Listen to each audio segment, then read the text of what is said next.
several national and international committees, and she had several publications related to high-risk pregnancy and medical disorders in pregnancy. So the stage is yours, Nihal. Dr. Nihal, she will give also the first talk on today's program, and it is about the Doppler in obstetrics. So Dr. Nihal, the microphone is yours. Thank you so much, Dr. Moza, for this opportunity, and thank you for the great introduction. I hope I'm clear. Shall I start? Yes. Bismillah ar-Rahman ar-Rahim. And I know this is a little bit of a heavy talk, but hopefully we'll try to make it simple to the audience. And also, Dr. Moza, I think, and Dr. T and the rest made it easier for me because they spoke about physical principle of ultrasound and the neurology. So I don't think I will go through it. But today we're focusing, the lecture will be focusing on umbilical and uterine artery Doppler. I know Doppler is not an easy talk. It's more of like, it's the best when you do it hands-on, but hopefully with some pictures and some explanation, you'll get the right tools and you'll know how to proceed and doing simple umbilical and uterine artery Doppler. It's a heavy topic. I hope I'll finish on time, inshallah. So what are the learning objectives? At the end of the lecture, you'll be able to describe how to assess and report an umbilical artery Doppler. Just minimize this so I can, okay. Describe how to perform, assess, and report a Doppler examination of the uterine arteries also correctly. So what are the key questions? What technique is required to perform a clinically useful Doppler examination of the umbilical artery? What are the main pitfalls to be aware of when using Doppler to sample the umbilical artery? So then we avoid, making mistakes and interpret it wrongly, because it has consequences if we report it wrongly. What technique is required to perform a clinically useful Doppler examination of both uterine arteries, and what are the main pitfalls also to be aware of when you perform this procedure? I would advise everyone to, whoever has access into to read the guidelines, the Doppler guidelines on the ISUOG. Actually, this was published, a detailed guide was originally published in 2013 on various Dopplers, focusing on umbilical and uterine artery Doppler. But now, luckily, just end of this year, a recent publications with the updated guidelines on how to perform umbilical and uterine artery Doppler, and it talks more in details about the differences between the the RI, PI. I will explain more later. Okay. So some general rules before you start: know your ultrasound equipment, have some knowledge of fluid dynamics, have some knowledge of hemodynamics, have some knowledge of fetal physiology, know what you want to measure and know which indices to use, know when to use Doppler, because sometimes we abuse. Not all patients or women will need to have an umbilical artery Doppler or uterine artery Doppler, so we'll focus on a few of them. But you need to also understand, and you need to read. The more you read, the more you have your understanding of the fetal and maternal circulation, the better you will perform it and even interpret and what should be done if an abnormal Doppler results you get. Of course, the ultrasound equipment, you should know your equipment. They're all pretty much the same, but some equipment might vary a bit on the, where the knobs are, where can you, reduce the scale or the baseline and so on. I think Dr. Moza touched really very well about the safety of the equipment and how to know the equipment. Dr. Titia also spoke about the physiology, and even she spoke about the ALARA principle, especially when using Doppler. Yes, we said we avoid Dopplers in the first trimester, but sometimes Dopplers are also used, and we'll touch base. I'll touch base with everyone about that. But commonly we use it in the late second trimester and third trimester. Try still also to use the ALARA principle as reasonably low as achievable, because what means because the mechanical and the thermal index, when they're high, they might have an impact and safety issues on the fetus. So keep the thermal index as low as possible, usually recommended less than 1 for first trimester. Make sure that also the time you use to perform the Doppler is less than 5 minutes if possible. So just a diagram, I think Dr. Titi also explained about this the fetal and circulation. So as we know that the fetus has a higher heart rate at the start in the first and second trimester, then it goes lower, low blood pressure, and it continues being lower because the low peripheral resistance, placenta has lower peripheral resistance, especially at term. This is the normal, healthy pregnancy. Placenta circulation constantly does not respond to vasoactive substances. That's why there's no treatment really if you have placenta resistance or problems in the previous pregnancy that you can help the women. With advancing gestation, fetal blood pressure and arterial placental blood flow increases, so peripheral resistance decreases, and that is what we expect in a normal healthy pregnancy. This is just a schematic diagram of the placenta, looking at the maternal side intersection and the fetal side. You see on the right of the screen, you have the fetal side with many Dopplers that you can perform, like the umbilical artery, the middle cerebral artery, the ductus venosus, and the Meckel vein for certain indication. Today we'll be focusing on the umbilical artery. Why the maternal side? Now the uterine artery Dopplers have been, studied very well, and now they are more studies and also more evidence-based that it is one of the, in some cases, it is indicated to be done and might help in monitoring of the pregnancy. So some of the indications, not all, some of the common indications for Doppler, as we all know, is abnormal placentation. So, and because of abnormal placentation, there'll be placental insufficiency and consequences like intrauterine growth restriction and so on. Fetal well-being also assessment, if the baby is small, you assess for, any signs of hypoxemia, in anemia also for hydrops cases, for RH isomonization and so on. As we said, in the first trimester, there are some studies to show there is a role of a Doppler ultrasound for screening for trisomy 21, like the tricuspid valve and the ductus venosus, for evaluating the heart function for heart anomalies. And I think Dr. Halim will be touching about that today. In monochorionic twins, abnormal Doppler it could be a sign of the quintiorous stage 3 for twin-to-twin transfusion syndrome, placental abruption, post-term pregnancies, diabetes, and so on and so forth. Okay, so this is just an umbilical artery Doppler, how the umbilical cord will look. You just in front of your screen in this image, you see the coiling of the cord. And we know that the umbilical cord consists of 2 arteries and 2 veins. Usually the artery will be smaller, like in this images, and pulsatile, while the vein will be bigger looking and is not pulsatile. And actually the people always confuse, they think the artery is red and the vein is blue. Not necessarily. It depends on the flow of the vessel towards the transducer. So the forward flow to the transducer is always red, and the waveform will be above the baseline, while the flow away from the transducer will look blue. And some incidents, the arterial, like the renal vessel or so on, can be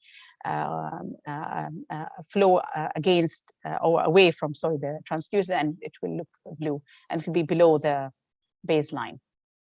Okay, so where can we assess the umbilical artery? The umbilical, we prefer to assess and visualize a free loop of cord, not too close to the placental surface or not too close to the fetus.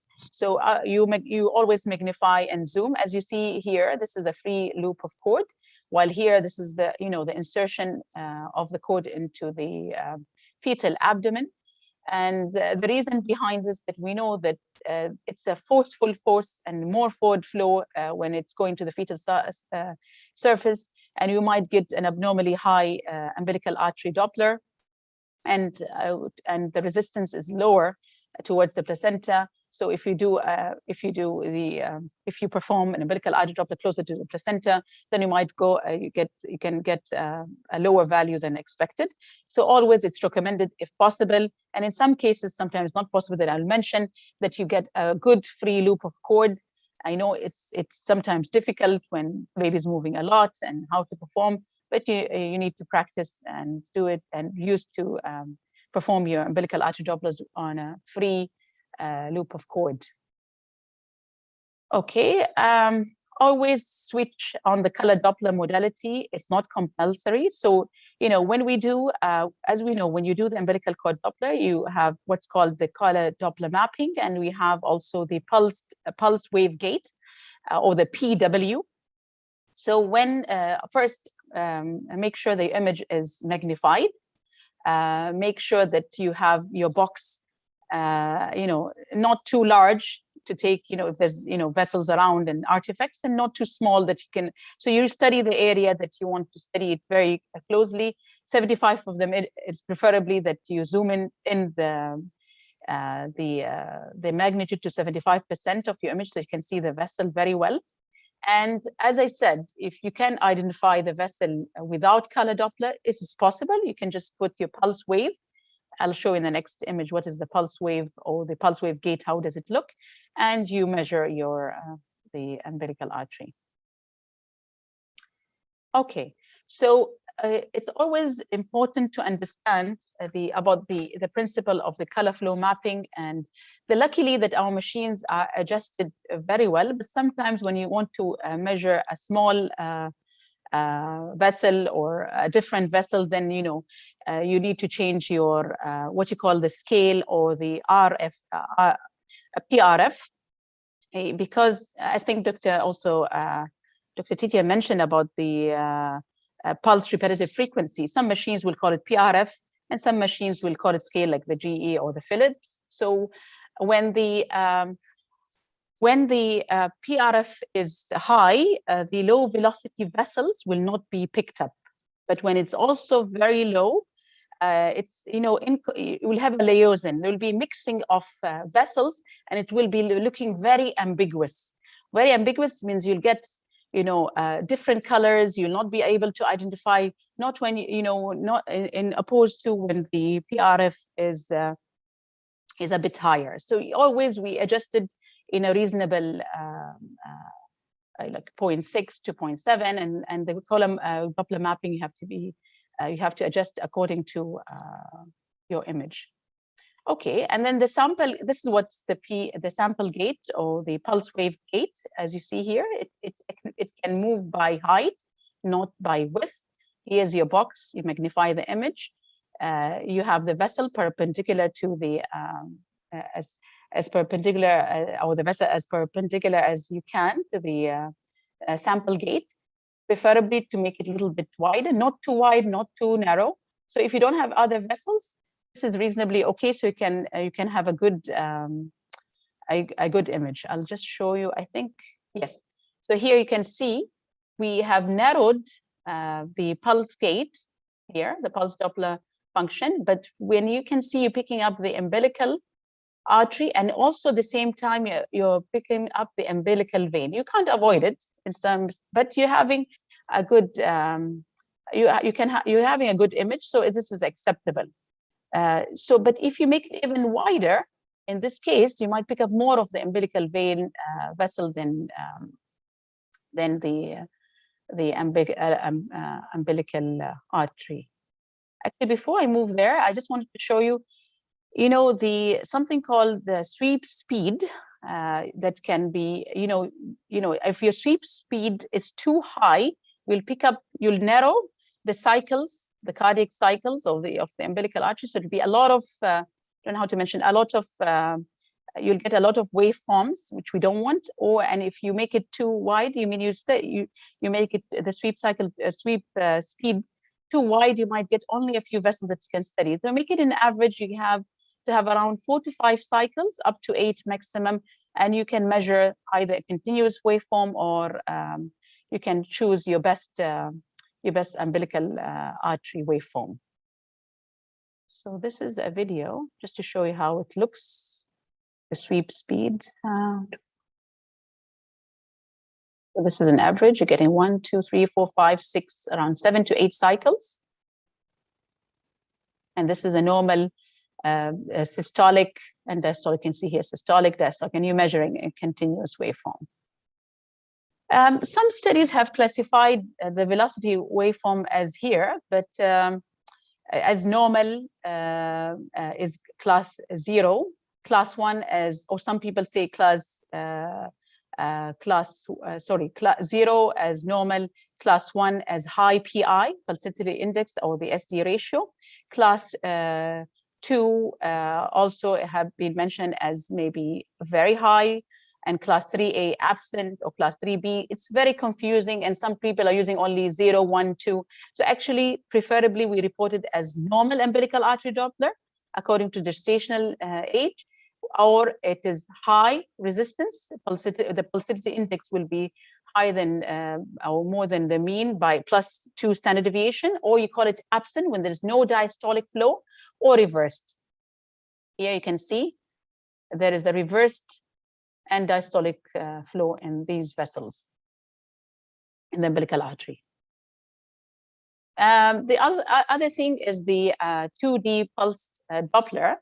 There is some machines, or some machine could have the two options. Either you when you throw the pulse wave gate, you can freeze, and then you look at your quality image, and then you measure the Doppler signals.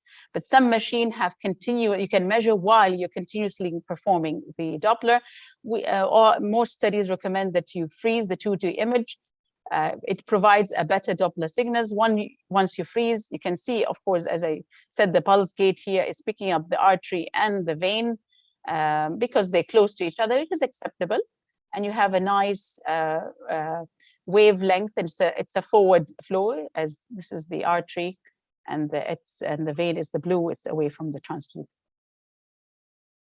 In this imaging, you can see the fetal breathing. You see, you don't have a very clear, nice wavelength, and the vein also looks like, it's not smooth and running. This is because of baby breathing. Most of the time, we advise, our team or the doctors performing the ultrasound, please try to avoid the baby when the baby is breathing. When you do the ultrasound, a lot of movements might affect, the maternal breathing might affect, but sometimes we can't avoid. So they have either, if you feel you have 2 or 3 appropriate cycle, measure them as 1 or 2 waveforms, or you repeat, after sometimes when the baby is quiet, repeat the umbilical artery Doppler. In case if you get, and always we recommend to do the umbilical artery Doppler measurements at least twice. And if you feel there's a discrepancy between the two, repeat a third one. And some studies show you can take the mean, but we prefer to take the best wave that you got or obtained, or the best image. So what happens in the umbilical cord? As we said, the placenta between 16 and 20 weeks is still developing and has some sort of high resistance. After 24 weeks, the resistance to the to the placenta becomes, the peripheral resistance is lower. So the ratio or the pulsatility index of the umbilical artery will vary from gestational age, and that's why we have various charts explaining that the umbilical artery Doppler is different at 16 weeks, and that's why we don't perform it, and we don't prefer performing any Dopplers before 20 weeks. It's more recommended to do the Dopplers after 24 weeks because the action of what to do is easier to decide on what to do with the fetus. So if you can see here, the systolic, diastolic flow at 16 weeks is different than, with advancing. So the systolic is higher than the diastolic flow, and then it becomes better 24 weeks, and it improves. And by 40 weeks, you can see it's almost very similar and closer. And you can see these charts shows, the y-axis and the x-axis. So, sorry. So between 22 weeks and 40 weeks, you see how the PI Doppler, the PI value decreases. And you can see this y-axis, as high as 1.9 in the early second trimester, and then by the term, it's around, you can see around 1 to 1.2 maximum. Again, just to show you the umbilical cord, This is the normal umbilical cord Doppler with a nice systolic diastolic flow, okay, that we can, use and measure the pulsatility index. As you see here, there is some diastolic flow, but it's very high pulsatility index because the ratio will be high. Systolic flow is smoother, diastolic flow is hardly there. While in this figure, you can see the absent end diastolic flow, and you can see here the umbilical vein also is pulsatile. This is a terminal stage, while here you can see the reversed end diastolic flow of the umbilical artery. So a lot of papers have been published by Ahmed Bahzet and also other groups regarding the what happens with why abnormal umbilical artery Doppler could happen as early as 20 weeks, or it could happen as late as 40 weeks. So as we all know that with 30% of villus being underperfused, still the fetus can function, the placenta can give nutrients, as you said, there's a positive forward flow and with positive end diastolic flow. While when there is damage to the placenta and more than 50% of the villus vessels and the maybe constrictions of the spiral arteries could lead to absent end diastolic flow, while when more than 70% of the villus vessels are underperfused, and this will lead to the end results of reversed end diastolic flow. So, and this also, I think it's talking about the PI per gestational age. And as we mentioned before, that the PI is higher at as early as 20 weeks, and then it goes lower. So really, if a value is really high or absent or reversed, then there's quite a bit of damage to the placenta. More than 50% of the placenta has been damaged. Okay, there are variation in umbilical artery waveform. There is a significant difference in Doppler indices when measured at the fetal end, as I mentioned, in a free cord loop, or at the placental end of the umbilical artery cord. So try to avoid doing it closer to the placenta and the free, and also closer to the fetus. But in some indications, or in some pregnancies, when it's difficult to get a free loop of cord, like in multiple pregnancy, when you want to be very accurate, or you're worried about which fetus are you sampling, you might go and to a closer end to the fetus, the fetal end.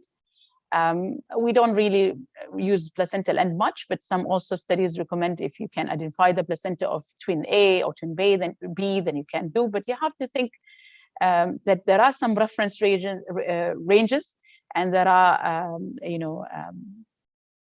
charts that we can use. Although yes, we don't practically use it much, but they're there, and we should be careful in interpreting any abnormal Doppler when you do it as close to the fetal side or at the intra-abdominal portion. So when do you use umbilical artery assessment? So we have to be, as I mentioned earlier, we don't routinely use umbilical artery Doppler unless for certain indications, because, and these are some of the indications, because the consequences of doing umbilical artery Dopplers is huge if it's abnormal. So reduced fetal growth, we all know, it's very indicated. It's when it's a late fetal growth restriction, might be easier to plan a delivery than an early fetal growth restriction. There are other Dopplers that we use, like the middle cerebral artery Doppler and ductus venosus, also to help us in the early for the ductus venosus versus the late in the middle cerebral artery Doppler when we have an abnormal umbilical artery Doppler. And there was a lecture about there was a lecture on the day 1 regarding, or I think day 2, regarding growth restriction fetuses. In monochorionic twins, we already mentioned, for monitoring of twin-to-twin transfusion or growth discrepancy between the twins, and fetal heart drops because of anemia, or other reasons for anemia. So we use the MCA Dopplers. We all know that endostolic flow, when it's absent or reversed, it's more sensitive, and we have to act on it immediately. So now we'll move to the uterine artery Doppler, and as we all know, this is the uterine artery Doppler. Uterine artery branches from the internal iliac vessels, And you can see it crosses the internal iliac vessels into the fetal circulation or to the placenta. And this is usually, this is the flow. It's a systolic, diastolic flow, a smooth looking flow, a bit different from the umbilical artery wave. So what is the technique? So usually the uterine artery Doppler is done in the second trimester, not in the first trimester. So if you do it in the second trimester, of course, it's done trans-abdominally. Very rarely we do it trans-vaginally in obese or difficult women. So the probe is placed longitudinally in the lower lateral quadrant of the abdomen and angled medially. So you angle medially and sweep. You sweep. So the color flow mapping, you throw the color and you sweep into the to look at into the inguinal area, and you look for the external iliac arteries, and you sample the volume just above where you sample the uterine artery just above the crossover point. Sorry, I meant the external iliac artery, not the internal iliac. So if the uterine artery branches before the insertion of the external iliac artery, the sample volume should be placed on the main artery just before the bifurcation. Very rarely we find this incidence, and usually it's not technically very difficult to do. Just to show you what happens in non-pregnant women, or this is the uterine artery, the uterine spiral artery, and you can see it's narrow and supplying the myometrium and endometrium, while in normal pregnancy, with the placental perfusion and reduced peripheral resistance, with no damage, the spiral artery looks smooth and widened, and it keeps on widening to give good perfusion. But in cases of preeclampsia or placental damage, in some cases also we can see it in growth restricted fetuses, you'll see the narrowing of the spiral artery. This is in simple words.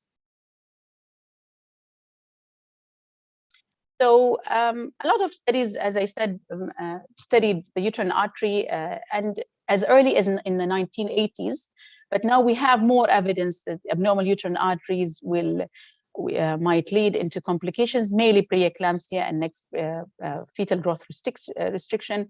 They have in that studies, it was one of the initial earlier studies, they sampled healthy normal pregnancies of around 30, and among 30 of around 14 of them, 30 were normal and 31 were abnormal pregnancy. Around the 31 abnormal pregnancy complications like preeclampsia and fetal growth restrictions and so on, they found that 14 of them had abnormal waveform. And this image is not clear, so I'll show you the image of the systolic diastolic flow with the high resistance and the notching. And they said the uterine artery is the way to go, and it's non-invasive technique and might help if if you start screening women earlier, and maybe there is a role of some medication. We know that aspirin, there's good evidence that aspirin, early high dose aspirin helps such pregnancies. The low molecular weight heparin or any types of heparin still under study, and there is a debate about it and conflict. As I said, so this is the external iliac artery. This is crossing. This is the uterine artery crossing over, and this is the systolic diastolic flow, how the uterine artery appears. And usually this is a normal uterine artery. We measure both on the right side and the left side, and we find the flow actually better where sometimes placenta, if it's anterior or posterior, in the middle or fundal, the flow will be symmetrically equal for both the sides. But when the placenta is more into one side, the resistance will be less in that side where the placenta is located. And we measure usually the pulsatility index. And as you hear, it shows 0.55. There are charts for that, and the norms. The usual time where the assessment of the uterine artery is done is usually 22 to 24 weeks and can be repeated in the third trimester. And as I said, we look for how the systolic diastolic flow, and we look for any high resistance. Abnormal uterine artery will mainly we are worried when there is a high resistance when the systolic diastolic flow is not smooth and it's high pulsatility index. But there are also what is called, you heard notching. You can see here there's a notch. So here this systolic flow, this is a slow diastolic flow before the peak of the next the systolic flow happens. So you feel there is a resistance here. There's no an easy flow defined to this uterine artery. So it is like, there is an early diastolic velocity which happens before the peak diastolic velocity happens. And some people have calculated the distance between the low diastolic and the peak diastolic, and say the more the notching, the deeper the notching, the more complicated the pregnancy. Although there's no very good evidence, and now the combination of notching with the high PI is more worrisome than the notching itself per se. And unilateral versus bilateral notching, the bilateral versus unilateral is more worrisome.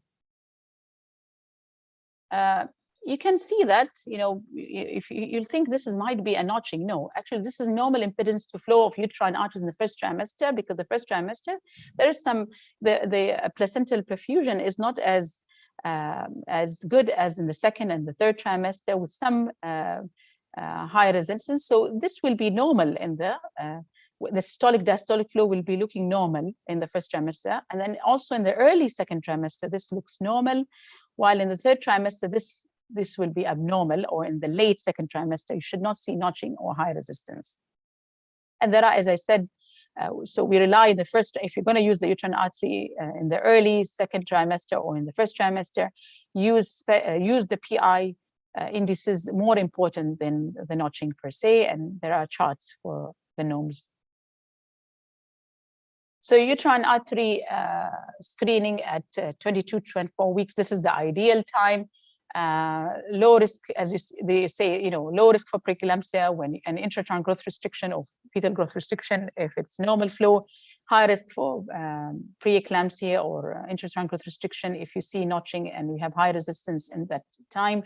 Some studies have studied the uterine artery Doppler, as I mentioned, in the first trimester. Some recommend to do it in 16 weeks because if an intervention or the monitoring will be better if you do the uterine artery Doppler a little bit earlier, but you have to be, as I mentioned, careful to interpret. If you're not sure, better repeat the uterine artery Doppler at 22 weeks. Again, this is abnormal. So this similar waveforms, we've seen it in the first trimester, and we said it's normal, but if you see that in the 20 to 24 weeks, then this is not normal. A bit of notching, a little bit more notching and resistance, and this is reversed. Okay, and this is how it looks. I have an image later with sound, so you can hear it. So this is a smooth forward flow of the uterine artery, while here you can see the notching and the high resistance.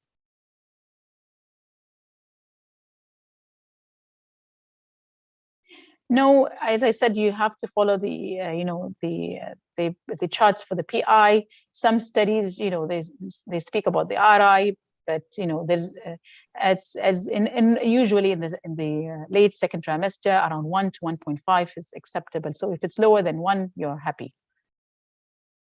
So the clinical implication, we all know that if you have a small baby, and is it constitutionally small, or is it a fetal growth restriction? Usually in the constitutionally small pregnancy, there's no increased perinatal death or morbidity because the umbilical artery Doppler and usually the uterine artery Doppler is normal. While with the real fetal growth restriction, there will be uteroplacental insufficiency, hypoxia, acidosis, and the end results will be an umbilical artery Doppler abnormal, and in some cases, uterine artery Doppler also might be abnormal. There was an excellent Cochrane review done by Nilsson and his group, and he looked at several studies and the Doppler association of the uterine artery Doppler association with the perinatal death rate. Although there's some ambiguity with the results because some of them they had smaller numbers, and if you see the line here, they all are not crossing 1. So the odd ratio is just around 1 or below 1. So we have to take the results with cautious, but they have mentioned in that the uterine artery Doppler performed at around 20 weeks carry a significant implication. So if it's abnormal uterine Doppler, the perinatal mortality death rate will increase with an odd ratio of around average odd ratio of around 5 to 6. And I went through this paper, but as I said, take the results with cautions because they have not crossed 1 from this line. So when do we use uterine artery Doppler measurements? When you're suspecting placenta insufficiency or fetal growth restriction early in pregnancy.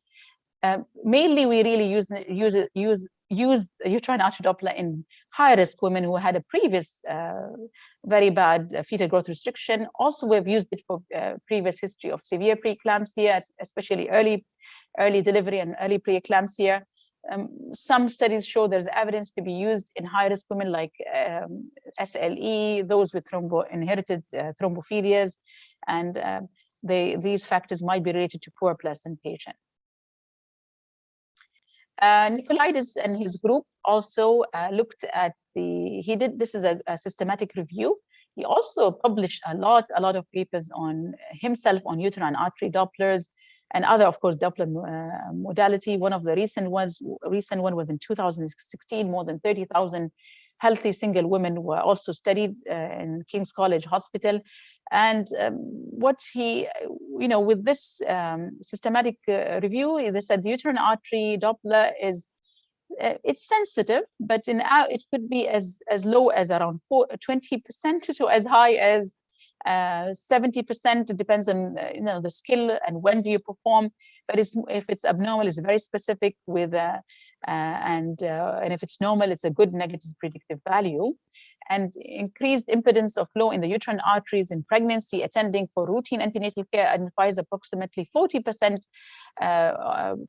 of them with a likelihood ratio of 6 of those who can develop preeclampsia, because he followed these studies followed all the women until delivery, and 20% of them had developed growth restriction with a likelihood ratio of 3.5. So we know that it's a strong evidence that that uterine artery Doppler plays a major role, especially in pregnancy, which will develop preeclampsia. So the decrease, he also, Nicolaides and his group, studied the involvement of uterine artery Doppler at 11 to 13 weeks using certain indices, and he also evaluated the same pregnancy in around 22 to 24 weeks. And what did he find?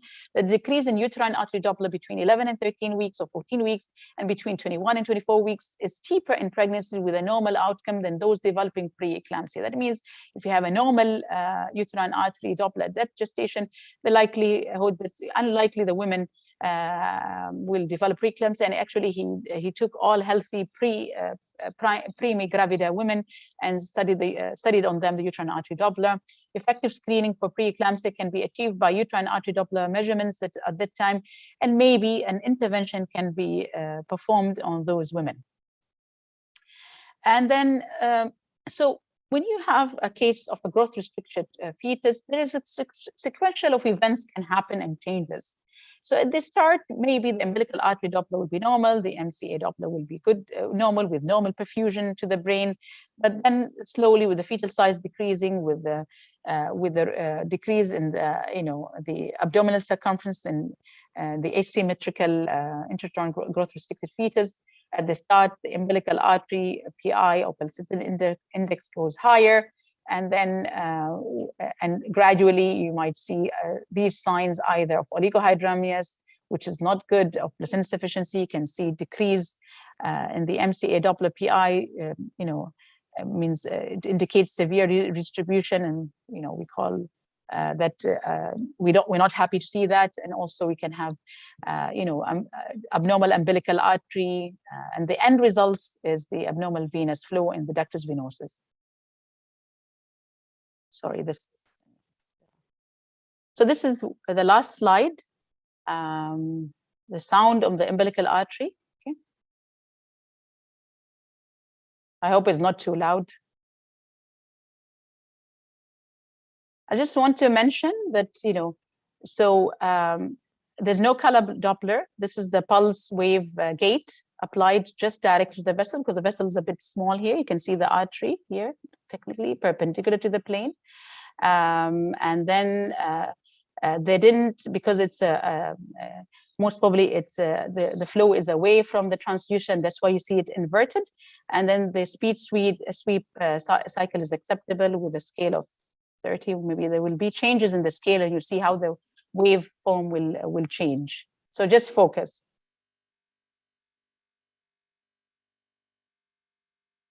So see, when the scale was 30, it looked as if it's, you know, the PI is high, which is not its normal form. When the scale became 60, it, you know, the change in the, the baseline, then the flow was normal.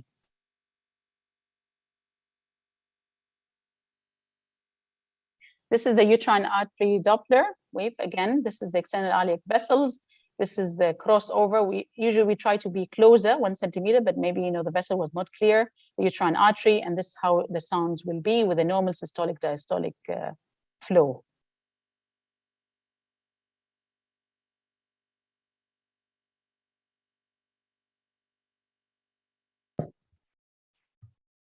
And the PI is an acceptable range. Oops, sorry. Okay.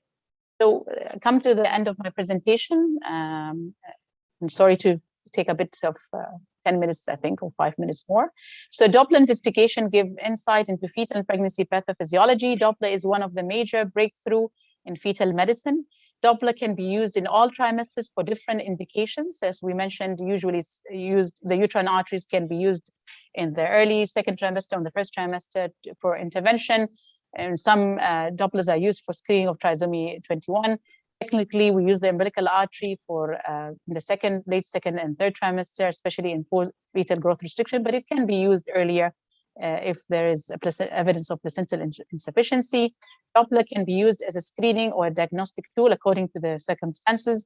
In the second and third trimester, Doppler studies can indicate abnormal placentation, fetal hypoxemia, fetal anemia, and impending heart failure, and operators should use Doppler skillfully and with knowledge of its potentials and limitations and dangers. Thank you very much, and I hope it was clear, because thank you.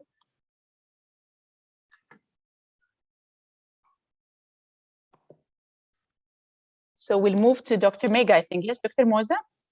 Yes, the second talk will be Dr. Mega.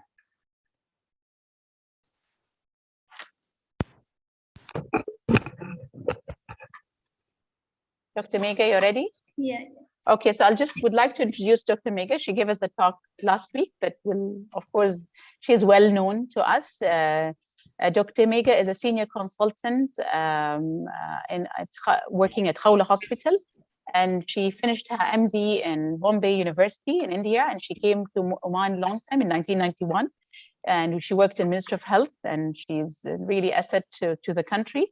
She went to United Kingdom and worked as a clinical fellow with the Dr. Peter Soothill, one of the pioneer of fetal medicine, obtained a diploma in advanced obstetric ultrasound and fetal medicine, awarded by the Royal College of Obstetricians and Gynecology. She's a member of many societies. She's also a member of the ultrasound, the Omani Society of Ultrasound of Obstetrics and Gynecology. She trains a lot of Oman Medical Specialty Board residents in Oman, and she has been invited as a speaker in many conferences and workshops.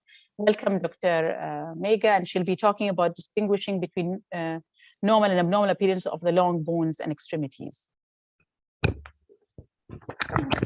Thank you so much, Dr. Nihal. I hope you can hear me. Yes, it's clear, Dr. Mega. So I do hope by the end of this talk, you will understand what are the probe movements that are needed to get the planes to assess all the 4 libs correctly, and that is planes 15, 16, and 17. And also recognize the differences between the normal and the most common abnormal ultrasound appearances of all the extremities. So the key questions that we are going to answer today are, what are the ultrasound features of plane 15, which is used to measure the femur length? What are the key ultrasound features of plane 16, which assesses the entire lower extremity, the ultrasound features of plane 17, which assesses the upper extremities, and what are the probe movements that we will be doing to go from one plane to another. Also, which abnormalities should we be able to exclude after we have assessed all these three planes correctly. So that brings us to the 22 plus 2 planes. And what we are going to concentrate on today are the planes 15 to look at the femur length, plane 16 to look at all the bones of the lower extremities, the femur, the tibia, fibula of both the sides, both the limbs, assess both the feet, and also assess the relationship of both the feet to the lower legs. Plane 17 is used to look at the 3 bones of the upper extremities, the humerus, the radius, and the ulna on both the sides, both the hands, and also look at the relationship of both the hands to the lower arms. Now, the importance of looking at both the extremities is that the skeletal dysplasias at times may be unilateral. So just looking at one side would not be enough. So what are the requirements from each plane? Plane 15 is the plane where you would measure the femur length. And of course, if the femur length is less than expected for the period of gestation, it would need referral for a second opinion. If you find a normal femur length, then you rule out some of the severe skeletal disorders.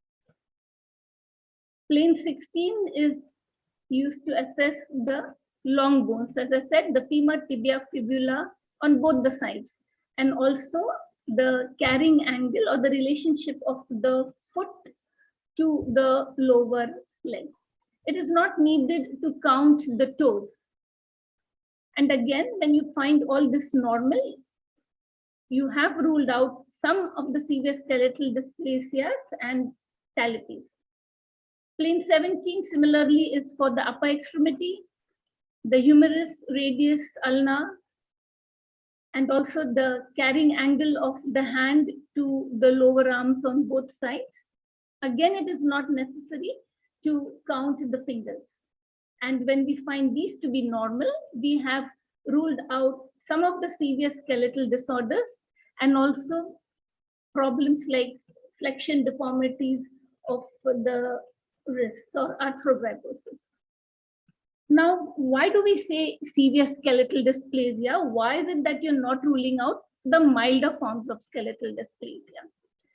Skeletal dysplasias evolve over the period of gestation, so that in some of the mild forms of skeletal dysplasia, like achondroplasia, the femur length may be completely normal before or in the normal range before your 22-week scan, but it may progress or it may go below the 5th centile or the 3rd centile later on in gestation. Again, Ortega, can you open your camera, please? Sorry? Can you open your camera? Oh, okay, sorry. Yeah. Okay. So again, some problems like a short femur or a mildly short femur could also be a part of other problems, like intrauterine growth restricted fetuses could have a small femur. Babies with Down syndrome, chromosomal anomalies could have a small femur. So a small femur does not always mean a skeletal dysplasia. So how do we get to the planes that we want? Yeah. So the first one is getting the femur length. I always tell my residents, don't scan blindly. See what you're looking at on scan and then decide how we are going to move your transducer forward. So for assessing the lower limbs, you're going to start with the transverse section of the pelvis bladder where you see the umbilical arteries. Now the femur is below that, towards the caudal end of the baby. So you will move your transducer, the broad width of the transducer, you will slide towards the lower extremities. You may get the iliac bones, but as you move further ahead, you would be able to identify a part of the femur. And so you may get a cross section of the femur. Once you get the cross section of the femur, you will then rotate your transducer. Like if you're getting just a tiny bit of the femur, that means you have to rotate your transducer through 90 degrees to get the entire femur. You would then again, once you've got the femur, you would slide towards the lower leg. Again, identify the two bones. The lower leg has two bones, the tibia and the fibula. So you would identify the two bones and then rotate your transducer as needed on those bones to get a longitudinal section of the tibia and the fibula. For the foot, the foot, as you know, is at right angles to the lower leg. So you would slide your transducer or angle your transducer towards the foot to get this. Similarly, you would do it on the other side. For the upper extremities, you come up to the chest, identify the humerus on one side, rotate on it till you get a full length, slide down towards the forearm till you get the two bones. Again, rotate on those two bones till you get the longitudinal section of the two bones, and then slide towards the hands. There is no simple way of explaining this, but if you decide how to move your transducer depending on what you're seeing on scan, then it's a lot easier.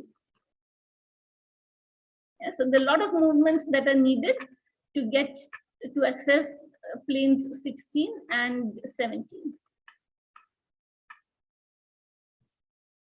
So these are the planes 15, 16, and 17. The first image shows us the femur. Now this is not where we are going to measure the femur. We're just looking at the femur. You then look at the tibia and the fibula and the foot, which is at right angles to the lower leg. The tibia and the fibula are almost the same length. The fibula may be a slightly smaller than the tibia. The other image is for the upper extremity, where you have the humerus, you have the ulna and the radius. And you differentiate between the ulna and the radius. The normal ulna and the radius are at the same level at the wrist, whereas the radius is smaller than the ulna at the elbow. So this is how we know which is the radius and the ulna. And you would also be looking at the angle of the hand.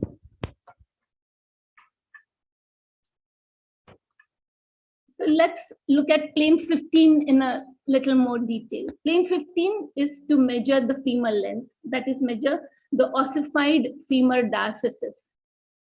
There are certain criteria which should be met to measure this femur length, because if we don't follow this, we may get a femur length that may be smaller than what it actually is, and we would then make a false diagnosis of a skeletal problem. So the focal zone should be at our level of interest. Yeah? The femur your image should be magnified so that the femur fills up more than 50% of the image. We should be able to see the whole femur diaphysis, the ossified diaphysis. The femur doesn't end there. We have the epiphysis after that, but that is not ossified, so we're not unable to see it.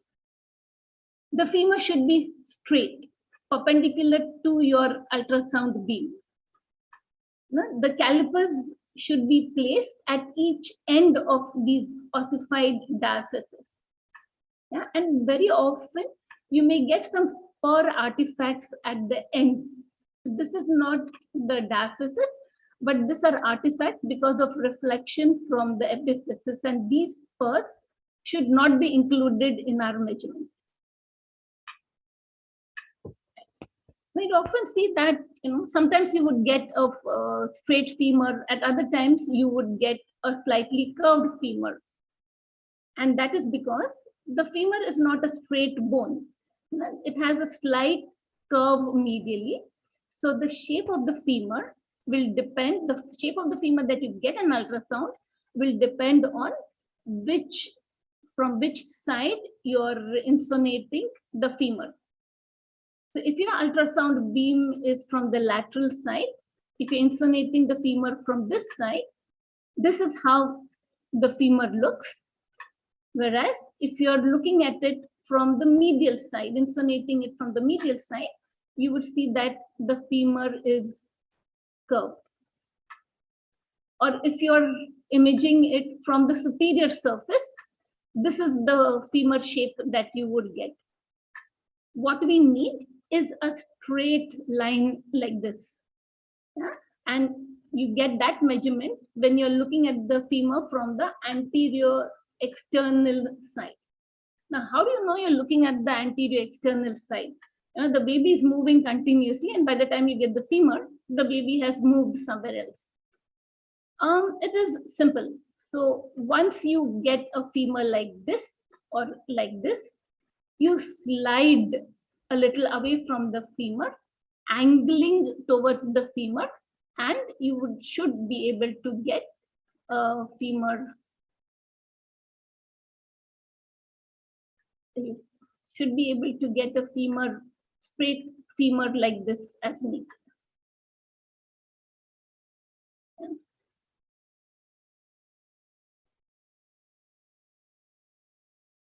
The placement of the calipers is very important, because we can increase or decrease the femur length depending on where our calipers are placed. This is not, remember, these are not the ideal sections for the femur length. It's completely different. We should get a straight line. But if you were to place your caliper here, you would get a different measurement. And if you were to place your caliper here, you would get a different measurement. Yeah? And if you plot these on the normal charts, you would see that one is just above the lower limit of normal, the other is just below the lower limit of normal. So placement of calipers is very important. These are not the ideal images or the sections to measure the femur. Right. So we now go to plane 16, where we look at all the long bones of the lower extremity on both the sides. The femur, the tibia and the fibula. And what do you look at in these bones? You're going to look at the length of the bones. We've measured the femur length. There is no need of measuring, if that is normal, there is no need of measuring the other long bones or the femur length on the other side. But it is enough to eyeball to make sure that they're looking normal. We look at the echogenicity. We know that the bones are bright white in color with posterior acoustic shadowing. We also look at the shape. Apart from the femur, which would be curved from the medial end, the other bones are fairly straight. Yeah. We look at the position of the foot to the lower limb. And we also look at the movements. We look at the movements at the knee joint and the movements at the hip joint. Right? To look at the foot. Yeah. Now, these are the tibia and the fibula, and we know that the foot is at right angles to this. In a normal baby, we are not able to see the foot when we see the tibia and the fibula, and for that, you go towards the foot and rotate at the right angles, because we know that the foot is at a right angle, and then you would be able to get the plantar surface of the foot. Yeah, it's not needed again to count the toes. So this is a clip showing us the assessment of the lower extremity. That was one side. And the other side. We are not taking any measurements, and that's why we don't need the femur to be straight and perpendicular to our ultrasound beam. but we should be able to see both the extremities. Now coming to plane 17, which is the upper extremity. To get the humerus, of course, you go to the chest, yeah, and on the side of the chest, you would see a bone. I think that should be the humerus. You rotate on it till you get a longitudinal section. Then you move towards the forearm, get at least part of the radius and ulna, and rotate till you get the full. You would then look at the hands, measure the carrying angle of the hand. It is always nice to see the baby open the fingers, though it is not needed to count the fingers. And also we should be able to see the flexion extension of the movements of the arms. So you can see that in this one, it is slightly flexed, whereas this is an extended arm. Again, these are short video clips showing the upper extremity on one side. And then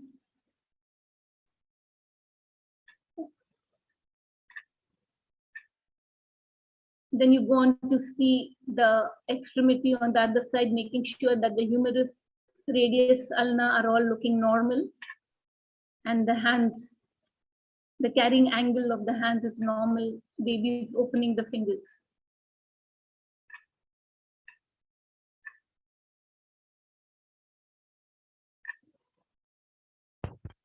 So once you look at all the planes 15, 16, and 17, what abnormalities should you have excluded? One could be the number of bones.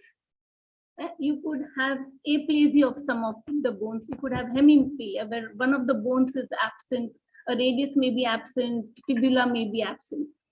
You would be able to identify if there are any abnormalities in length, if the bones are short. The echogenicity is important because in some of the skeletal dysplasias, where there is hypomineralization, like hypophosphatasia or some forms of osteogenesis imperfecta, the echogenicity is reduced. The shape of the bones, of course, is very important because in skeletal dysplasias, you would have bent bones, fractures. The position of the lower, of the foot to the lower limb and the hands to the forearm is important.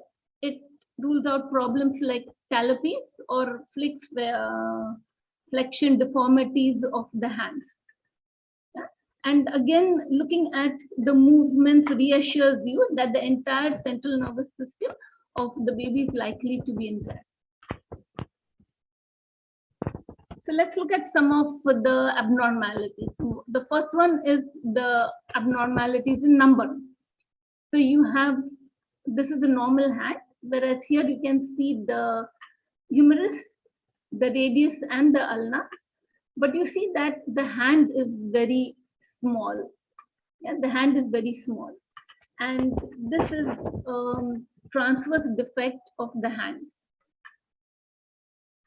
Yeah, in the first one here, you have the humerus, but you can see only one bone in the lower arm, the forearm.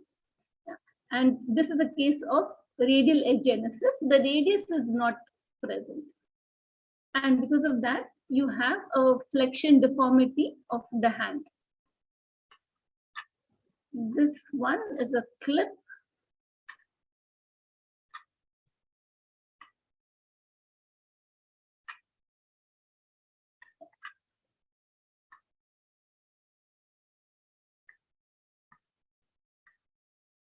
Is it not playing? Yeah. Okay. So on the upper side, you can see the two bones very clearly here. But if you look at the lower one,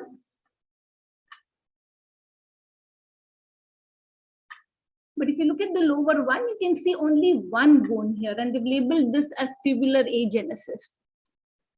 It can be difficult, of course, to say whether it is the fibula which is absent or the tibia which is absent.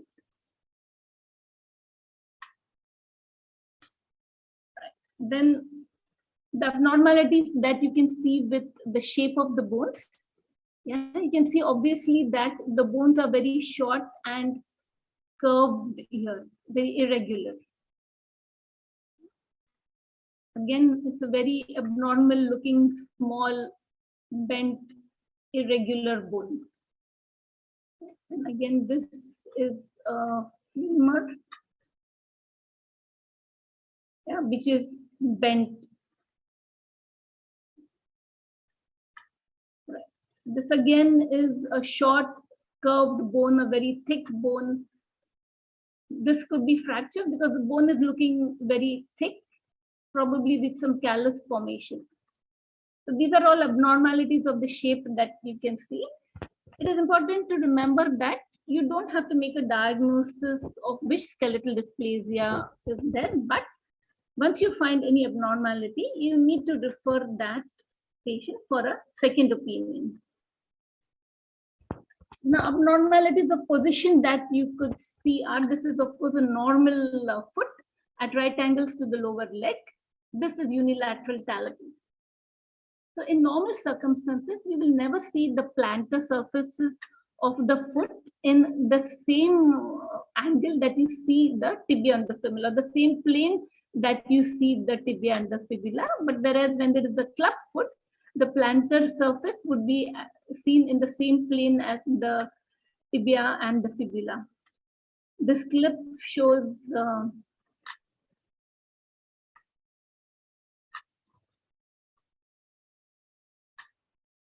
this clip shows bilateral talipes. This is on one side and this is on one side, but you can obviously see the plantar surface of both the feet. When it comes to movements, you should always be able to see flexion extension of the elbows, flexion extension at the knees, and also the hip joints. Yeah? And when that is not seen, you may see fixed flexion. This is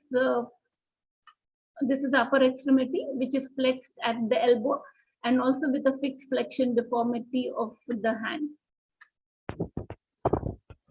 So to summarize, the three planes, 15, 16, and 17, lets us identify the most common pathology of the limbs. It is important to look at both the sides and all the bones, both the lower extremities and the lower extremities.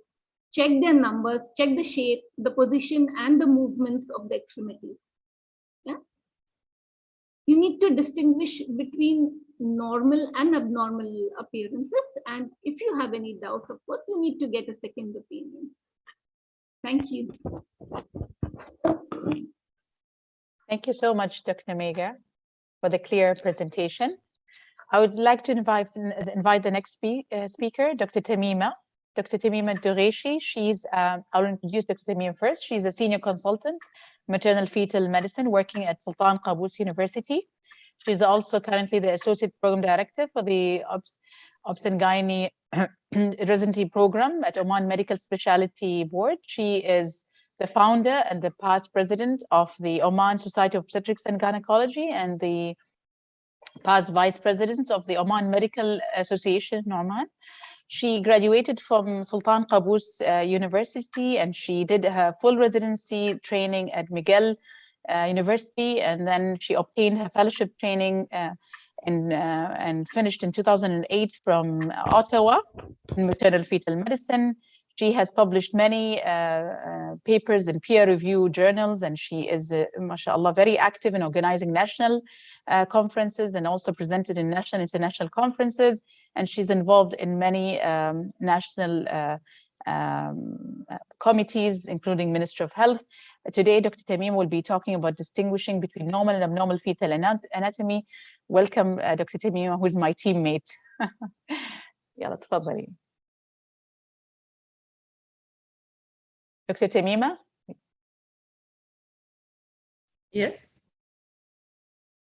I think, can you start? It's like frozen. It's frozen suddenly. Thank you. Okay, so thank you so much for the kind introduction, and thank you, Dr. Moza, for the course. My lecture today is about distinguishing between normal and abnormal fetal anatomy, and I view this lecture as a summary of all the other. So at the end of this lecture, we will be able to compare the differences between ultrasound appearances of normal fetal anatomy and of the more common structural fetal abnormalities. And we have to be able to incorporate all this knowledge into our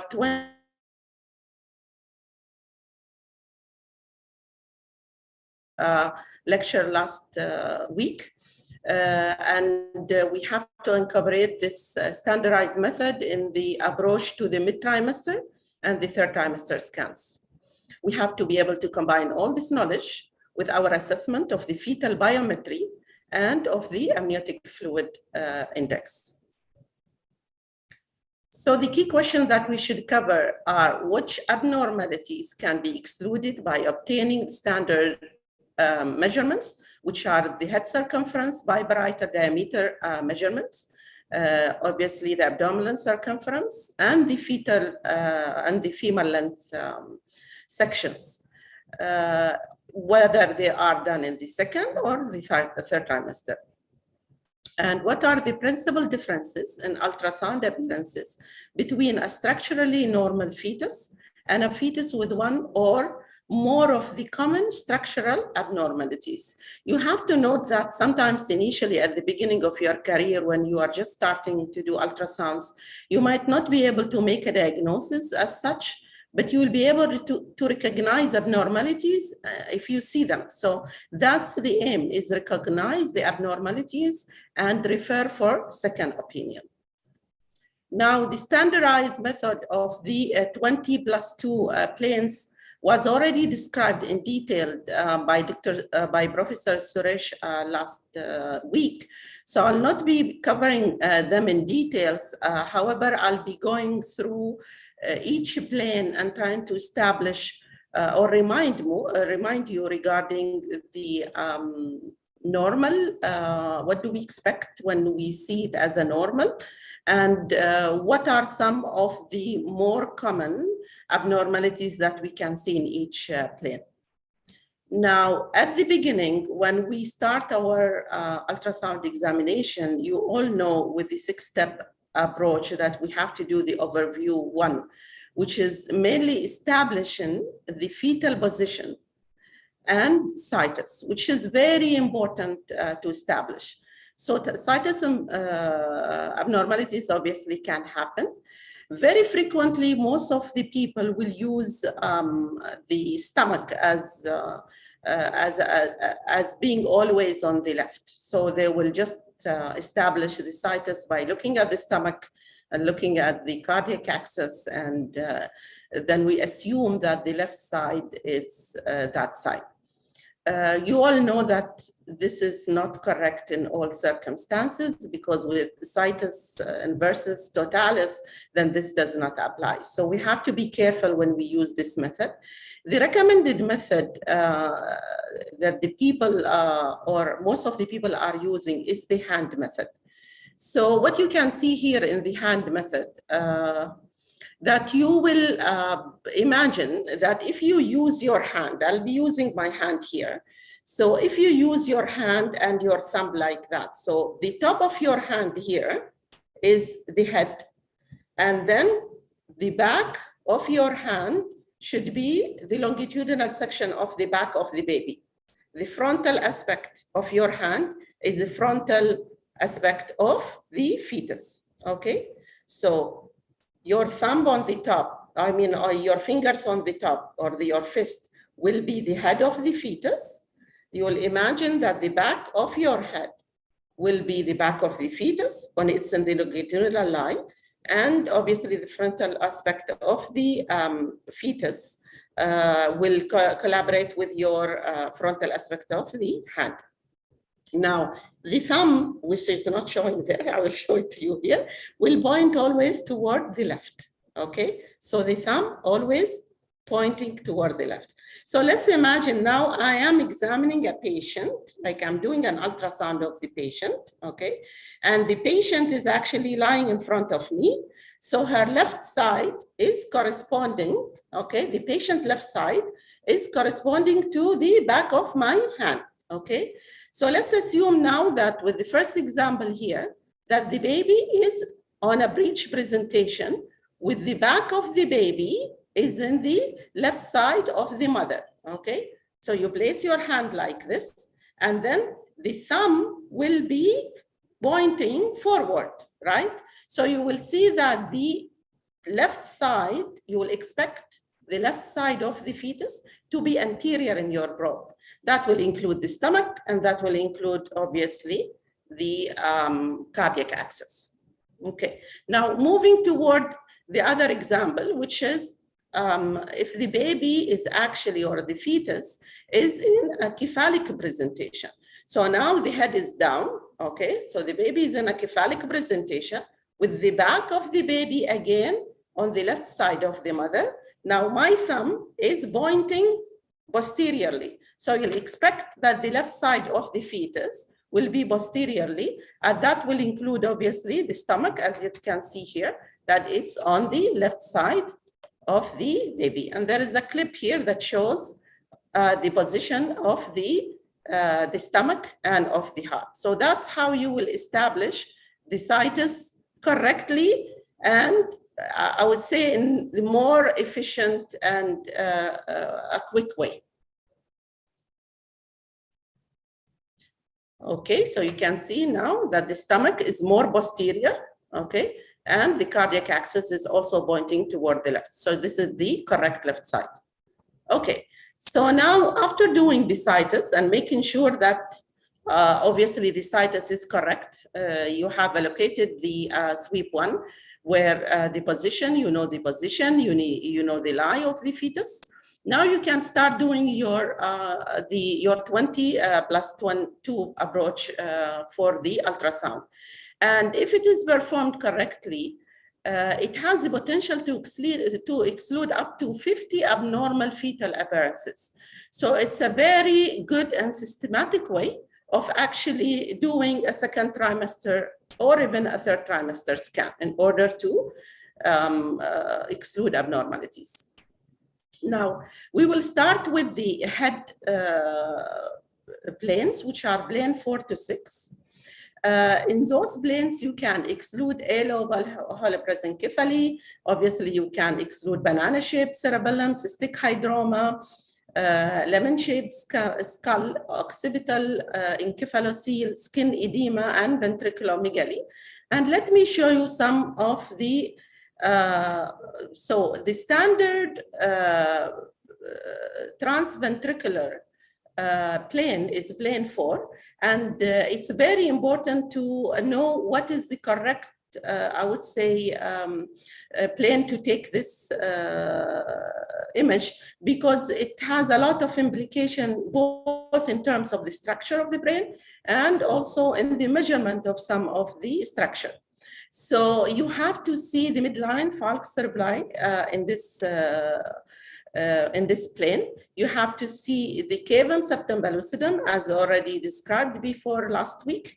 We have to see the shape of the skull, where it's a rugby football shape, which is a bit rounded at the back and more pointed at front. And actually, from the way that you look at the falx and the cavum septum pellucidum, you will know that this is the front of the skull and this is the back of the skull. The skull contour should be regular, okay? So we should not be seeing any abnormalities in the contour. And you have to see some of the sutures of the baby's skull bone, which is also a reassuring sign because it's a normal appearance. Then you look at the atrium, which is the posterior horn of the lateral ventricle. And you can see here that the choroid plexus are almost touching both the anterior and the posterior side of the internal side of the lateral ventricle. And it looks normal in appearance. Obviously, the measurement will be taken here from the inner to the inner aspect. And the measurement should be corresponding to less than 10 millimeter. Anterior horn, you will be able also to visualize of the lateral ventricle, which is a slit-like structure. Both thalami are in the either side of the falx, and you will be able to judge if there is the third ventricle also. You'll be able to see in the middle, and if there is a third ventricular enlargement, you'll be able to see it. Now, the other important plane in the head is plane 6, which is the transcerebellar plane. So in this plane, as you know, we will always look at the falx, which is in the middle.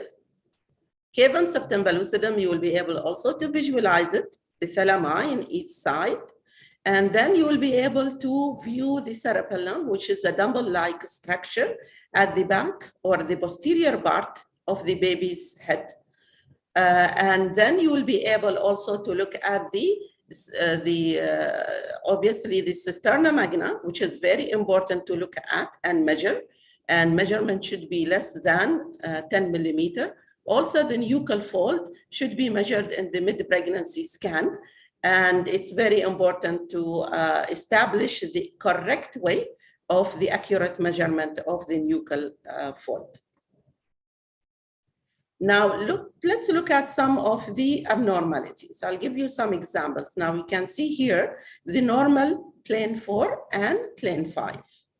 Now, we'll start with this image, and I hope that you can see that this image does not have any skull at all after the orbital ridges here, and it's obviously anencephaly.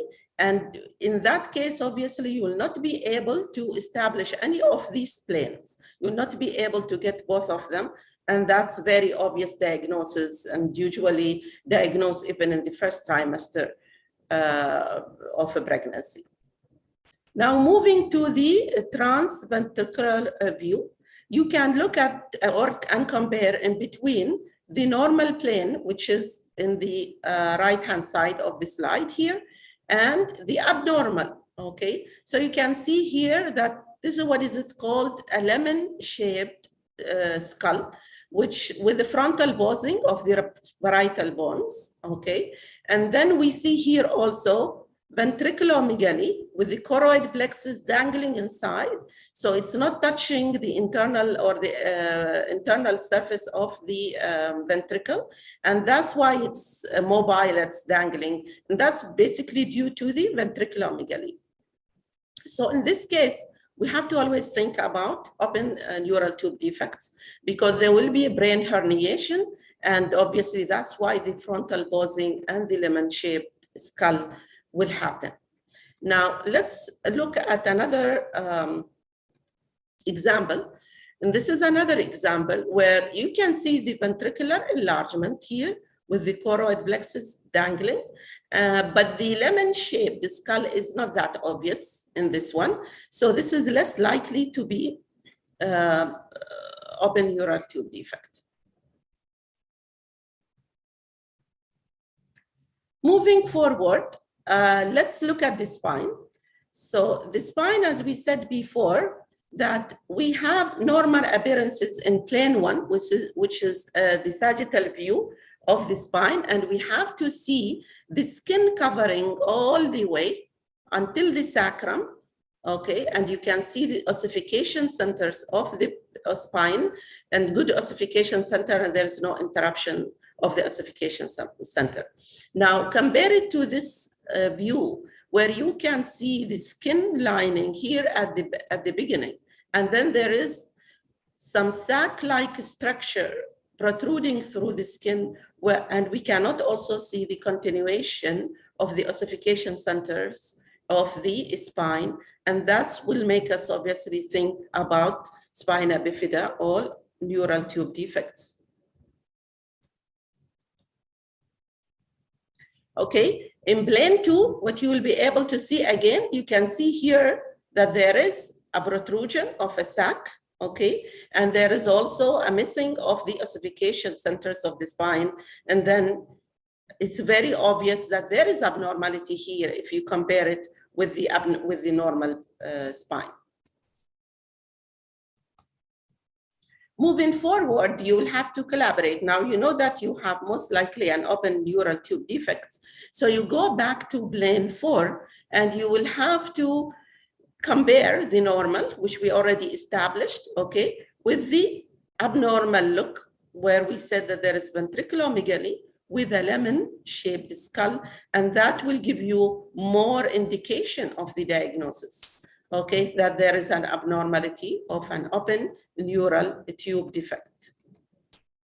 Now, moving downwards to plane 6, which is the transcerebellar view, you can see here the normal shaped cerebellum, and compare it here with this cerebellum. So the cerebellum, we call it a banana shape, and you can see that it looks like a banana, it's curved, and this again, an indicative of neural tube defects. Moving towards the thorax. Now we will have a complete lecture by Dr. Halima about cardiac abnormalities. So I will not spend a lot of time on the thorax. I'll just give you again, how do we obtain a 4-chamber view? We know that cardiac abnormalities, or the most challenging, I would say, abnormalities that we can be faced with is the cardiac abnormalities. And even in our learning curve at the beginning, cardiac abnormalities is always very challenging to recognize and to report. However, again, going with the standard views and making sure how does the normal standard view look, that will give you an idea that there is something abnormal if you face it, and then you can refer for second opinion, even if you don't know the diagnosis exactly. Okay, so we all know how to establish the axis of the heart. So the heart, 1/3 will be toward the right side, and the 2/3 of the heart is usually on the left side. The area of the heart corresponds to 1/3 of the area of the chest. The circumference of the heart is around half of the circumference of the chest. We know that the aorta will be usually at the back, just in front of the spine to the left side. So now what you will also look at with the 4-chamber view, you will be able to see the lungs, okay? So you'll be able to see the left and the right side of the lungs. Now, looking into the heart itself, you have to be able to see 4 chambers, okay? So the right ventricle is usually the most anterior and just below the sternum, okay? And it has the moderator band that you can see here, okay? And then the left atrium is usually the most posterior chamber, which is closer to the back of the fetus. So usually the valves are corresponding to the chambers. So the tricuspid valve is always on the right side, and the mitral valve is always on the left.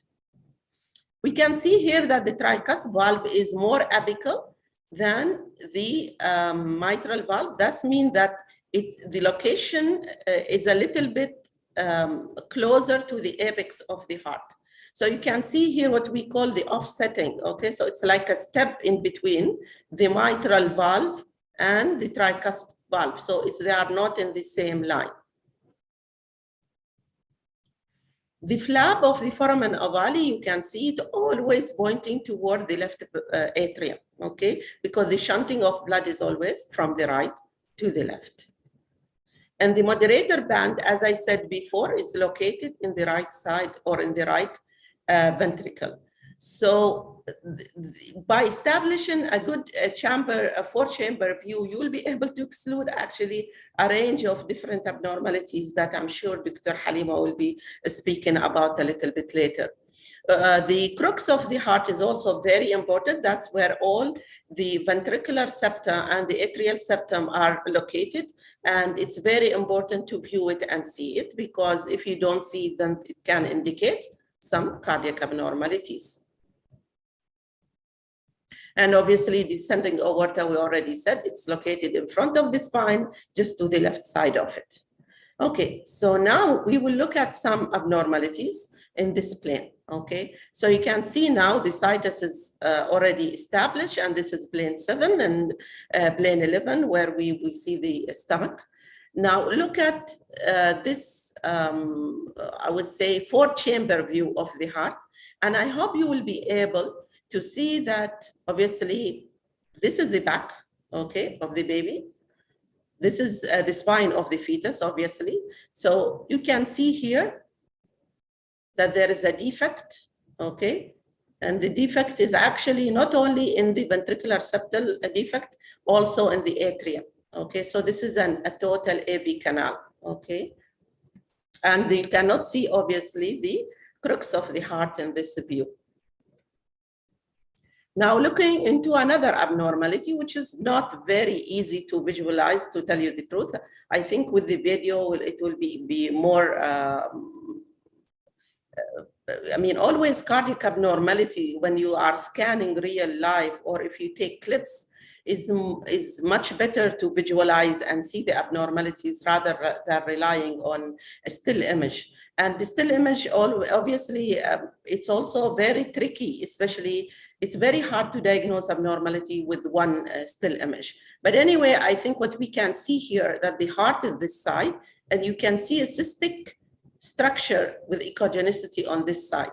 So the differential diagnosis will include either a congenital diaphragmatic hernia with a herniation of the bowel and stomach in the chest, or maybe even a malformation of the lung here. Now, what I will show you in this one is maybe a little bit more obvious abnormality because it's a video clip. And you can see that the heart and the stomach are in the same location. So I hope that you are able to see it. So the heart here and the stomach are in the same cross section. And obviously the heart is a little bit pushed toward the right, and this will be indicating a congenital diaphragmatic hernia. Moving forward towards the abdomen with planes 11 to 13. Now this is the, I would say, the section where plane 11 is ideal, where you will see the stomach, you will see the umbilical vein, obviously the descending aorta, and the spine here in the back. So this is the ideal. You can also, you have to be able to visualize, obviously, the stomach, as I said, as a single bubble, umbilical vein. The echo structure will be homogeneous.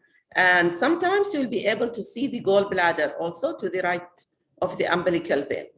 Now, moving forward, now this is where we should measure the AC. So if there is any abnormality in this plane, then the AC might be even affected, or AC actually can be affected by, the measurement can be lower by the presence of a lot of other range of abnormalities that will be spoken about a little bit later.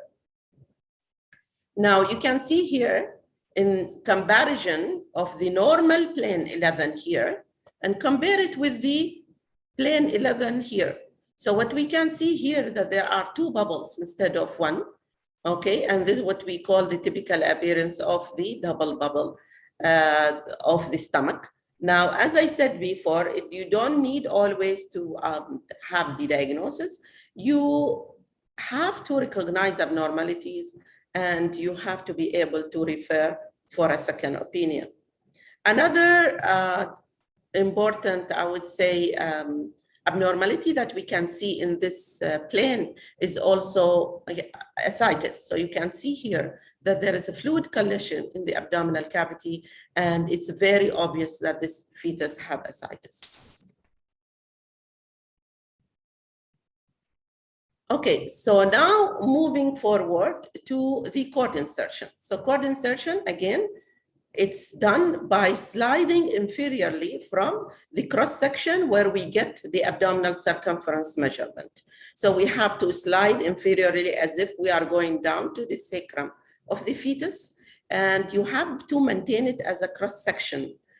And then you will be able to visualize the cord insertion superior to the bladder. So this is, and you can obviously color Doppler it to obtain a good view of the cord insertion. So what are some of the abnormalities that we see in plane 12, which is the cord insertion plane? You can see here the normal plane 12. And let's look at plane 12 here. So this is the back of the fetus. This is the abdominal circumference. You can see that there is abdominal wall defect here, which is covered by membrane. So we call this one an omphalocele. And it's usually there is an abnormal cord insertion with a protrusion of the structure, this structure from the cord insertion, and the cord will be inserted in the apex of the defect with the presence of the membrane. It might contain liver or bowel or other abdominal structures. And it's obviously called omphalocele, and there is an increased risk of chromosomal abnormalities with this fetus. In comparison to the other abnormality, these are the two most common abnormality of the abdominal wall defects. So this abnormality, again, this is the abdominal circumference here. The spine is here. This is the anterior abdominal wall. And you can see the herniation of the bowel outside the abdominal wall and lying freely in the amniotic cavity. So we call it gastroschisis. Usually we have a normal cord insertion with this defect, and the defect is located below and to the right side of the cord insertion. It usually contains only bowel, and the bowels will be free floating, and there is a lower risk of association with chromosomal abnormality with this defect in comparison to omphalocele. Now, moving down to the plane 13, which we have to see the kidneys. The kidneys, we know that there are two structures at the back of the fetal back of the fetus, near to the lateral to the spine, and posterior to the stomach. Okay, the normal renal tissue are usually having similar echogenicity to the bowel and the liver. So we don't usually, sometimes it's very hard also to visualize. And that's why if you are not able to visualize them in the cross-sectional view, you can also visualize them in the coronal view to be able to see them well. Now, the cortex should be homogeneous, echo-pattern. And the renal pelvis, we have to measure it in a cross-section. So when we measure the renal pelvis, it has to be in a cross-section. We cannot measure it in the coronal view. And it should be measuring from anterior posterior diameter, and should be measured always less than 7 millimeters. Now, moving downwards to the bladder, to the urinary bladder, or plane 14, where we visualize the urinary bladder, and it's usually centrally positioned in the fetal pelvis, thin-walled, so we cannot see the wall, you just see it filled with fluid, and there is no internal content. The size varies, so the bladder, we all know that it has a 30-minute cycle, so it empties and it again recollects. So if you cannot visualize the bladder at a scan, then you have to reassess maybe in 30 minutes, and then you'll be able to see it filling again. Then you have to do the color Doppler, and you have to establish the 2 umbilical arteries in each side of the bladder, and that's also to check if the umbilical artery have 3 vessels or not. You can see in this example a comparison between the 2 vessels or the 2 umbilical arteries at each side of the urinary bladder. You can see here that there is only 1 umbilical artery. This is the bladder, and you cannot see any Doppler here. So there is an absent umbilical Doppler. So this is a 2-vessel cord.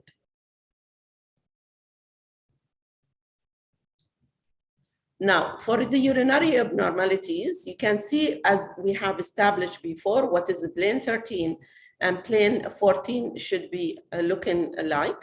Now, let's look at the abnormalities that we can visualize sometimes. So you can see here that these are enlarged renal pelvis or bilactisis.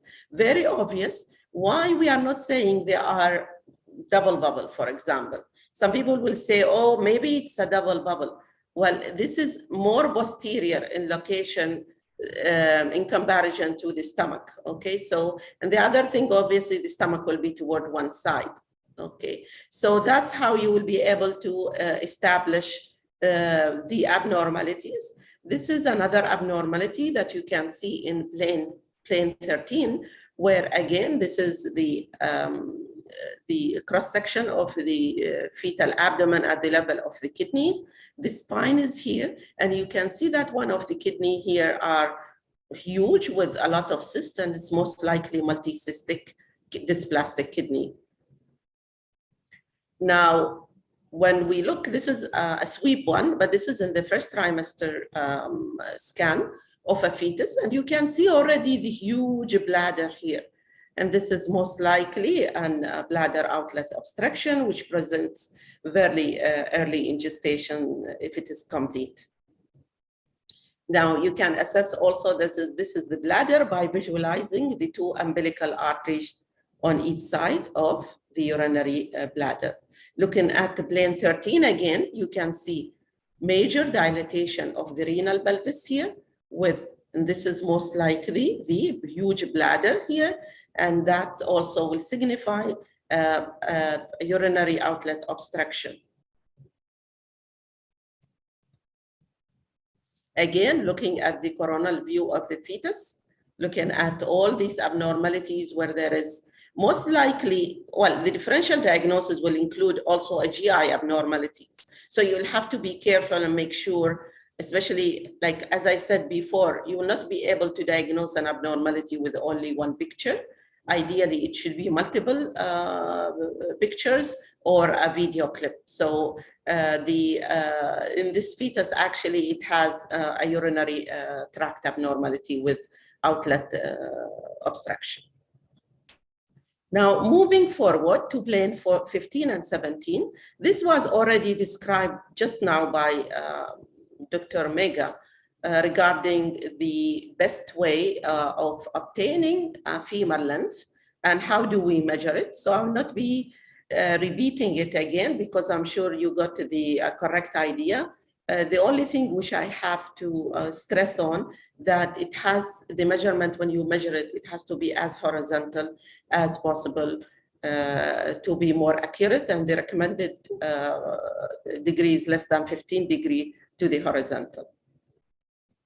Now, abnormalities also a lot, how do you establish plane 16, which is looking through the upper and lower limbs, looking at all the bones, counting them, establish their length, especially the femur length, and then visual assessment of the other bones in terms of echogenicity, shape, the position with hand and feet is very important to diagnose other abnormalities like clenched hand or club foot. And you have to look at movement in terms of flexion, extension, and document them. And opening and closing of the hand, obviously, it's very important to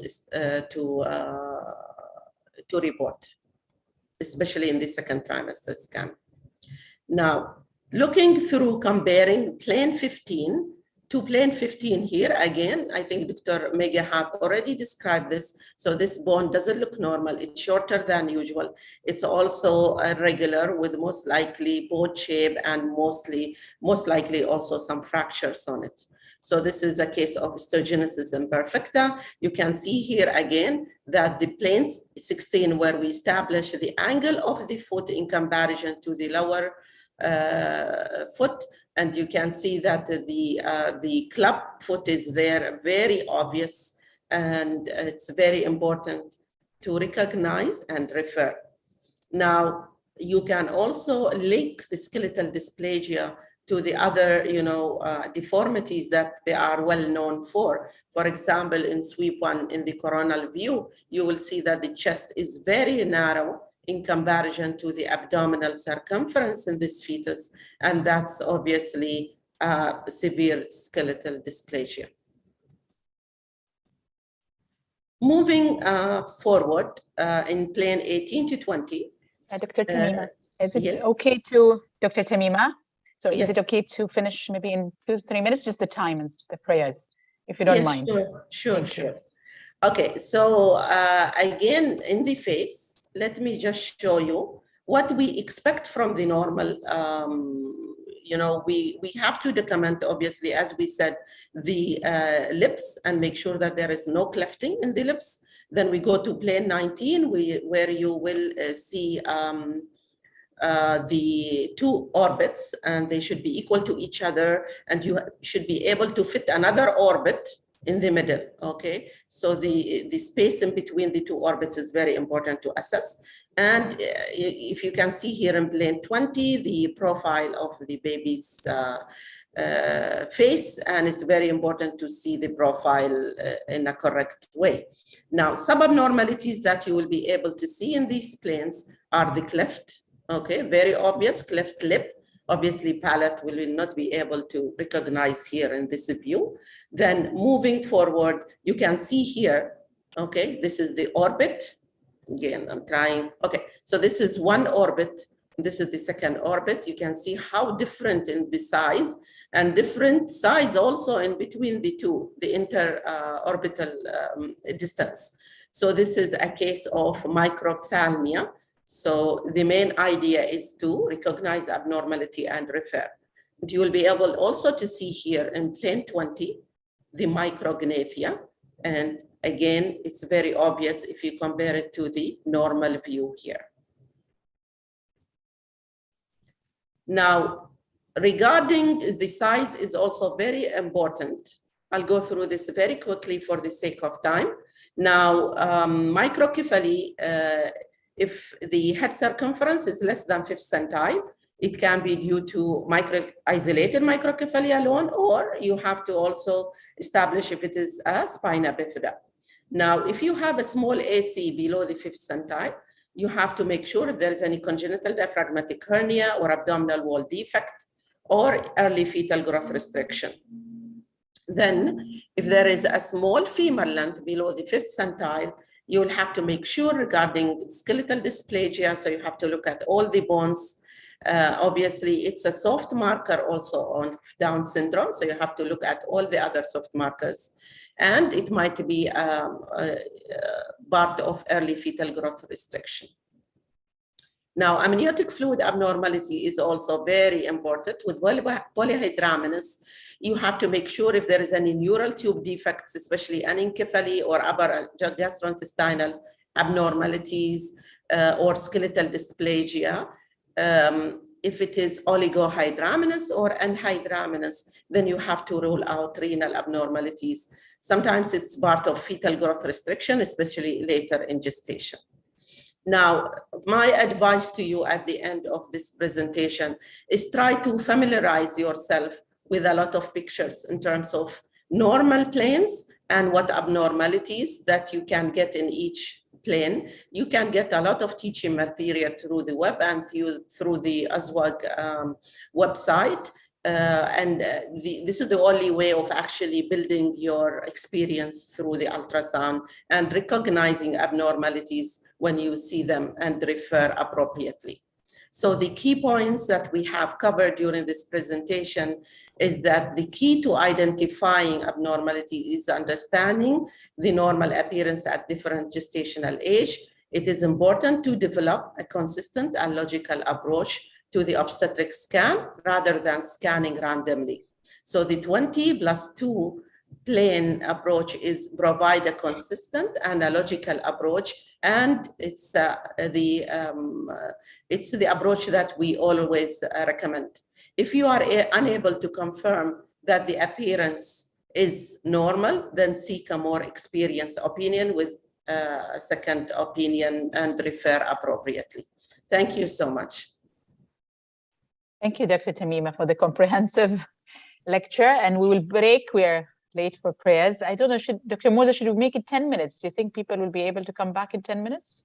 I think so, yeah. Yeah, because we're running behind. I think 10 minutes is reasonable. It's now 5:55. We'll come 6:05. Yes. Let's try to start at 6:05. Thank you.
موزة نعم.